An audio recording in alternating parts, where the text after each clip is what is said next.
Hello and welcome back to the Crypto Panda AI channel. Today we're doing a second video on WhiteRock. Is it a scam or it is a real-world asset RWA protocol? In my first video, we looked at WhiteRock as a DeFi platform that is in phase one of trading traditional investments on-chain. At the time, I was not an investor. I have now taken a small position after seeing it was integrated on the XRPL.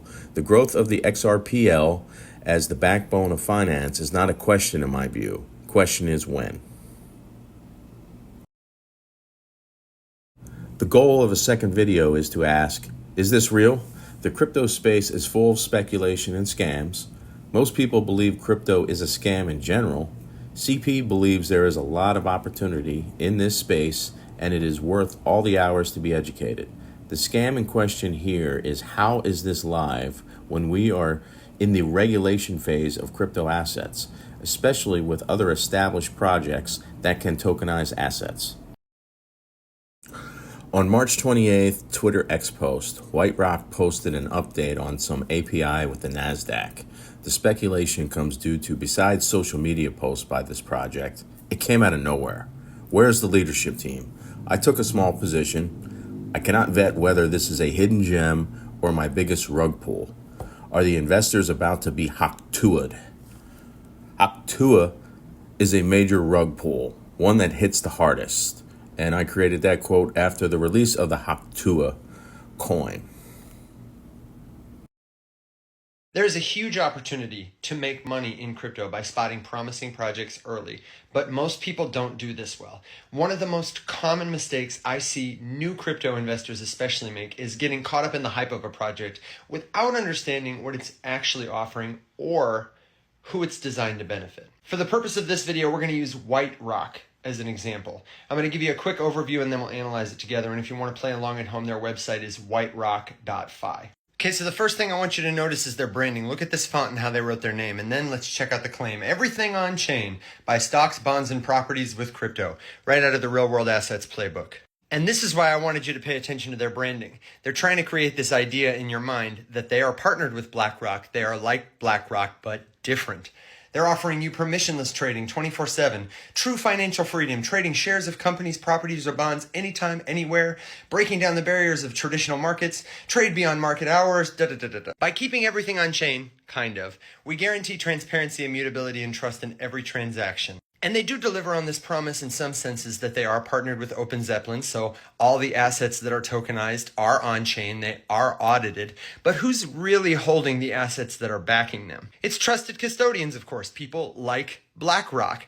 It's kind of like what Robinhood does. You really don't own the underlying asset. You own a token that functions as an IOU. And they do promise, like Robinhood would, that in the event that they go bankrupt, token holders will retain full legal claims to their assets. But honestly, this has happened before, and it can be really difficult if the company holding your asset goes under to give you any sort of recourse, even if you have the legal right to it. They've got a stablecoin that's backed by US Treasuries, which is not that different from Tether or from USDC or from Pax, but they say that they're going to cut out the middlemen and redistribute profits back to users. Cool use of crypto. Okay, we'll come back and check out the team later, but this is enough to start some analysis. Now, at first glance, it's the kind of project that seems exciting. They're talking about disrupting traditional finance with tokenized real-world assets so you can own and trade fractional shares of popular stocks or invest in a stablecoin backed by US Treasuries that returns profits to holders and outcompetes many high-yield savings accounts. These assets can be traded anytime, so assuming they can maintain liquidity, they probably have more velocity than a traditional stock or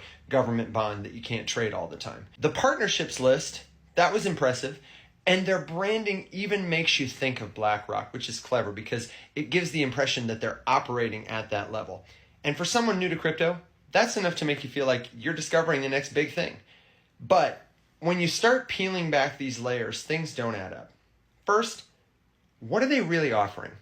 They're tokenizing real-world assets on the blockchain, which sounds innovative until you realize that other companies have already been doing this and frankly doing it better. For example, Propi has been in the real estate tokenization game for years. And then there's Securitize, which has partnered with BlackRock itself to tokenize securities and other funds. That's not just talk. That's a real partnership with one of the most powerful financial institutions in the world. Now you got to ask yourself, what does WhiteRock have that these other projects don't? And the answer is nothing particularly novel. They're not leveraging blockchain in a native way that would allow them to compete with players like Securitize. Securitize has successfully brought over $1 billion worth of assets on chain, with a significant portion attributed to BlackRock's own Biddle fund, which had exceeded like $500 million in assets under management last time I checked in July. If you want another video about a real RWA project, let me know and I'll make another one on Securitize. But for now, I want you to see that WhiteRock is essentially rebranding ideas that already exist and presenting them as if they are breaking new ground. Oh, and then there's the disclaimer that the products offered are not available to U.S. persons, and all deposits and withdrawals must be made through non-U.S. banks. These products may not be offered or sold to any U.S. persons. All participants must complete KYC and AML screening before making any deposits, so forget about using a VPN to get on their app. And this brings us to the bigger question. Who actually benefits from this? Because here's the thing. Most retail investors aren't going to see meaningful returns from projects like this. The real winners are the founders and VCs who used hype and well-made assets like this website to generate attention and raise capital. Could I be wrong? Could this be the next big thing? Of course, but I don't think so. They've got a tiny team with not as much experience as they project, and a supposed partnership with a company that's their biggest competitor. Projects like WhiteRock are a textbook example of how crypto can be used to create the illusion of opportunity while the actual value flows to the top. Oh, and this is how they really get you. The final nail in the coffin is they have a token called White. Be prepared to see a lot of this token from influencers who think they're early. But don't let it fool you into thinking you're early or that this is a project designed to benefit you. This is a time-honored tradition of crypto startups in the category not gonna make it. Since WhiteRock's products won't likely outcompete its competitors, the token functions as the primary vehicle by which the founders and early investors will make their money. When you buy based on hype, they will sell for profit at your expense. And when the company fails to deliver long term, no one new will be attracted to buy in, and you're left holding the bag because there's no incentive for the founders who've already made their money to keep going. And this goes for all the hot narratives, AI, DeSci, RWA, where the projects aren't doing anything novel. Can you make money if you're early enough? Absolutely, if they generate enough attention. But by the time your favorite influencer is talking about it, honestly, it's probably too late. The broader lesson here is that it's easy to fall for something that looks polished, sounds ambitious, and promises to disrupt entire industries. But here's the hard truth, okay? A lot of these projects, even those that look really legitimate, are just pump and dump schemes in disguise. They might not market themselves or see themselves that way, but when you dig deeper, you realize that they're not built to create long-term value for retail investors like us. They're built to make founders and early venture capitalists rich. And that's the double-edged sword of the crypto space. Almost everything is a venture-style startup investment designed to enrich founders at your expense. So you have to be able to discern hype from substance, because that's the best way to get into something game-changing early.